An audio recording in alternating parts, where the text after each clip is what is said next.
বাংলাদেশের সেনা কি সত্যি কোনো কাজের না? যখন নির্বাচন নিয়ে বাংলাদেশের আবহে উত্তেজনা চরমে, তখন এই প্রশ্নটাই এখন ঘোরাফেরা করছে। তবে এই প্রশ্ন ওঠার নেপথ্যে বড় ভূমিকা রয়েছে জাতিসংঘের, কারণ বাংলাদেশ পুলিশের পর এবার বাংলাদেশি সেনাদের ফেরত পাঠাচ্ছে জাতিসংঘ। জাতিসংঘের শান্তিরক্ষা মিশনে অংশ নেওয়া বাংলাদেশি সেনা, নৌ ও বিমান বাহিনীর সদস্যদের একটি বড় অংশকে ফেরত পাঠানোর সিদ্ধান্ত নিয়েছে জাতিসংঘ সদর দপ্তর। চলমান বৈশ্বিক আর্থিক সংকট ও বাজেট ঘাটতি মোকাবিলার অংশ হিসেবে আগামী 9 মাসের মধ্যে বিভিন্ন মিশন থেকে মোট 1313 বাংলাদেশি সদস্যকে প্রত্যাহার করা হবে বলেই জানা গেছে। এর মধ্যে শান্তিরক্ষায় বাংলাদেশের দীর্ঘদিনের নেতৃত্বমূলক অবস্থান আরও কিছুটা কম হওয়ার আশঙ্কা দেখা দিয়েছে। মাত্র কয়েক সপ্তাহ আগেই জাতিসংঘ কঙ্গো গণতান্ত্রিক প্রজাতন্ত্র থেকে বাংলাদেশ পুলিশের শেষ কন্টিনজেন্ট প্রত্যাহারের নির্দেশ দেয়। সেই নির্দেশ অনুযায়ী 180 সদস্যের ওই ইউনিট, যার মধ্যে 70 জন মহিলা কর্মকর্তা রয়েছেন, তারা নভেম্বরের মধ্যেই দেশে ফিরবেন। এই কন্টিনজেন্টের সদস্যরাই ছিলেন জাতিসংঘের একমাত্র মহিলা পুলিশ ইউনিট, যাদের মোতায়েন হয়েছিল মাত্র 2 মাস আগে। জাতিসংঘ মহাসচিব আন্তোনিও গুতেরেস শান্তিরক্ষা কার্যক্রমে আর্থিক সংকটের কারণে 15% বাজেট হ্রাসের নির্দেশ দিয়েছেন। এর অংশ হিসেবে ইউনিফর্মধারী সদস্যদের জন্য বরাদ্দ অর্থ 15% কমানো হচ্ছে। যদিও এটি সরাসরি জনবল কমানোর নির্দেশ নয়, তবে বাজেট হ্রাসের ফলে মাঠ পর্যায়ে শান্তিরক্ষীদের সংখ্যা কার্যত কমে যাবে। যদি বাজেট হ্রাস হয় তাহলে তো স্বাভাবিকভাবেই যারা ওখানে কর্মরত তাদের কিছুটা সংখ্যা কমবে, এটা তো খুব স্বাভাবিক ব্যাপার। জাতিসংঘের শান্তিরক্ষা কার্যক্রমের মিলিটারি অ্যাফেয়ার্স কার্যালয় থেকে 14 অক্টোবর পাঠানো এক চিঠিতে এই সিদ্ধান্ত জানানো হয়। ভারপ্রাপ্ত সামরিক উপদেষ্টা শেরিল পিয়ার্সের পাঠানো ওই চিঠিতে স্বাক্ষর করেন কার্যালয়ের chief of staff captain lonely fields junior এবং খসড়া প্রস্তুত করেন লেফটেন্যান্ট কর্নেল মোহাম্মদ তানবীর আলম, যিনি বর্তমানে ওই কার্যালয়ের মিলিটারি পিস অপারেশন সাপোর্ট শাখার প্রধান হিসেবে দায়িত্ব পালন করছেন। ওএমএ জানিয়েছে, এই সিদ্ধান্তের ফলে বাংলাদেশি শান্তিরক্ষীদের অংশগ্রহণ থাকা 5টি মিশনের সদস্য সংখ্যা হ্রাস পাবে। সবচেয়ে বেশি হ্রাস পাবে দক্ষিণ সুদানে জাতিসংঘ মিশন, যেখানে 617 জন সদস্য প্রত্যাহার করা হবে। এছাড়া মধ্য আফ্রিকান প্রজাতন্ত্রের মিশন মিনুস্কা থেকে 341, সুদানের আবেই অঞ্চলের মিশন ইউনিসফা থেকে 268, কঙ্গো গণতান্ত্রিক প্রজাতন্ত্রের মিশন মনুস্কো থেকে 79 এবং পশ্চিম সাহারার মিশন মিনুরসো থেকে 8 জন বাংলাদেশি শান্তিরক্ষীকে প্রত্যাহার করা হবে।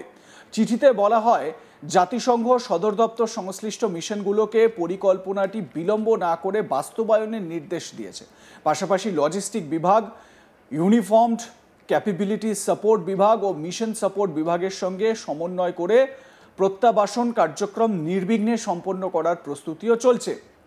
Bangladesh institute for peace and security স্টাডিজের তরফে শফকত মুনির বলেন, জাতিসংঘ শান্তিরক্ষা মিশনে অংশগ্রহণ কেবল সেনাবাহিনী ও সশস্ত্র বাহিনীর সক্ষমতা বৃদ্ধিতেই সাহায্য করেনি, এটি বহির্বিশ্বের সঙ্গে বাংলাদেশের সংযোগ ও কূটনৈতিক প্রভাব বিস্তারের বড় মাধ্যম ছিল।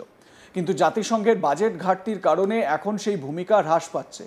তিনি আরও বলেন, বাংলাদেশ দীর্ঘদিন ধরে সৈন্য প্রেরণকারী দেশগুলোর মধ্যে প্রথম বা দ্বিতীয় অবস্থানে ছিল। এখন মিশনের পরিসর কমে যাওয়ায় সংখ্যাও কমবে। তাই এখনই সশস্ত্র বাহিনী বিভাগ ও পররাষ্ট্র মন্ত্রণালয়ের একযোগে কৌশলগত পদক্ষেপ নেওয়া জরুরি। নতুনভাবে ভ্যালু অ্যাড করার সুযোগ খুঁজে বের করতে হবে, যেমন সিনিয়র পদে নিয়োগ বা বিশেষায়িত মিশনে অংশগ্রহণের সুযোগ তৈরি করা। এবার বলি, শান্তিরক্ষায় বাংলাদেশের অবদান ঠিক কী? 1988 সাল থেকে এখনো পর্যন্ত 1,78,743 জন সেনা সদস্য মোতায়েন হয়েছে, যাদের মধ্যে 146 জন শহীদ হয়েছেন। 2024 সালের শুরুতে বাংলাদেশ ছিল বিশ্বের 4র্থ বৃহত্তম শান্তিরক্ষী অবদানকারী দেশ। কিন্তু জুলাই অগস্টের সরকার বিরোধী অশান্তি এবং সরকার উৎখাতের পর জাতিসংঘের অবস্থান বদলে যায়। 1988 সালে মাত্র 15 জন পর্যবেক্ষককে জাতিসংঘের ইরান ইরাক মিলিটারি অবজারভার গ্রুপে পাঠানোর মাধ্যমে শুরু হয় বাংলাদেশের শান্তিরক্ষী বাহিনীর আন্তর্জাতিক যাত্রা। 1989 সালে যুক্ত হয় বাংলাদেশ পুলিশ, আর 1993 সালে অংশ নেয় নৌ ও বিমান বাহিনী। এই পর্যন্ত বাংলাদেশ 43টি দেশ বা অঞ্চলে 63টি শান্তিরক্ষা মিশনে অংশ নিয়েছে, যেখানে 1,78,743 জন শান্তিরক্ষী দায়িত্ব পালন করেছেন। বর্তমানে 10টি দেশ বা অঞ্চলে 5,619 জন বাংলাদেশি শান্তিরক্ষী দায়িত্ব পালন করছেন। এর মধ্যে দক্ষিণ সুদানে 4টি, মধ্য আফ্রিকান প্রজাতন্ত্রে 6টি, কঙ্গোতে 9টি, লেবাননে 1টি, পশ্চিম সাহারায় 1টি ও সুদানের আবেই অঞ্চলে 1টি কন্টিনজেন্ট রয়েছে। এছাড়া সাইপ্রাস, ইয়েমেন ও লিবিয়ায় বাংলাদেশি কর্মকর্তারা স্টাফ অফিসার হিসেবে দায়িত্ব পালন করছেন। বাংলাদেশ পুলিশের প্রথম মিশন ছিল নামিবিয়ায়। 2025 সালের মে মাস পর্যন্ত বাংলাদেশের 21,000-এরও বেশি পুলিশ কর্মকর্তা বিশ্বের 24টি দেশে 226টি মিশনে অংশ নিয়েছেন।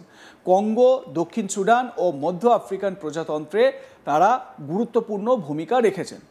এবারে এই 15% বাজেট হ্রাসের পর যেহেতু সরাসরি যে লোক কমানো বা সেনা সদস্য কমানোর কথা বলা হয়নি, তাই এই যে বাজেট হ্রাস করার বিষয়ে সিদ্ধান্ত নেওয়া হয়েছে, তাতে করে খুব স্বাভাবিকভাবে সেনা ছাঁটাই যে হবে বা সেনাদেরকে যে সরিয়ে দেওয়ার ব্যবস্থা করা হবে সেটা স্পষ্ট। সেই কারণে বাংলাদেশের একটা বড় প্রভাব পড়তে চলেছে। 180 সদস্যের একটি কন্টিনজেন্টকে নভেম্বরেই ফিরে আসতে হচ্ছে বাংলাদেশ। এই 180 জন সদস্যের মধ্যে 70 জন মহিলা কর্মী রয়েছেন। প্রসঙ্গত, এবার কর্মী ছাঁটাইয়ের খাড়া রাষ্ট্রসংঘে, সেটা আপনাদের আগেই জানিয়েছিলাম। বিশ্বব্যাপী 9টি শান্তিরক্ষা মিশনে আগামী কয়েক মাসের মধ্যে প্রায় 1/4 বাহিনী ছাঁটাইয়ের সিদ্ধান্ত নেওয়া হয়েছে। সেই খবরও আপনারা আজ তাক বাংলায় দেখেছেন।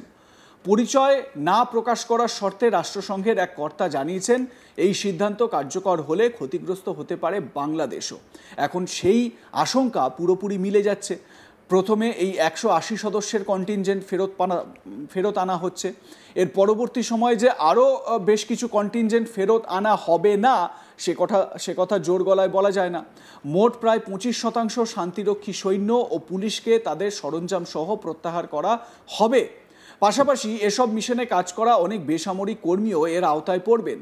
এই সিদ্ধান্ত কার্যকর হলে কম করে 13 থেকে 14,000 সেনা, পুলিশ ও বেসরকারি কর্মী ছাঁটাই হতে পারেন বলে সূত্রের খবর পাওয়া যাচ্ছে। প্রসঙ্গত, এই সিদ্ধান্ত কার্যকর হয়ে গিয়েছে অলরেডি। বাংলাদেশ যে ক্ষতিগ্রস্ত হয়েছে, কারণ ক্ষতিগ্রস্ত এই কারণে বলছি যে শান্তি রক্ষার ক্ষেত্রে বাংলাদেশের তরফ থেকে যে সেনাবাহিনীর সদস্যদের পাঠানো হয় সেখানে, তো তার জন্য তো একটা বিপুল অঙ্কের টাকা বাংলাদেশ সেনাকে দিতে হয় রাষ্ট্রসংঘের। সেই টাকাটা বাংলাদেশ সরকার আর পাবে না বা বাংলাদেশ সেনাবাহিনী আর পাবে না। আর সেখানেই একটা বড় ক্ষতির সম্মুখীন হতে পারে এই বাংলাদেশ সেনাবাহিনীকে। এ বিষয়ে আপনাদের মতামত কি জানাতে ভুলবেন না। দেখতে থাকুন আজ তাক বাংলা, সাবস্ক্রাইব করুন আমাদের ইউটিউব চ্যানেলটি, বেল আইকন প্রেস করুন নোটিফিকেশন পেতে।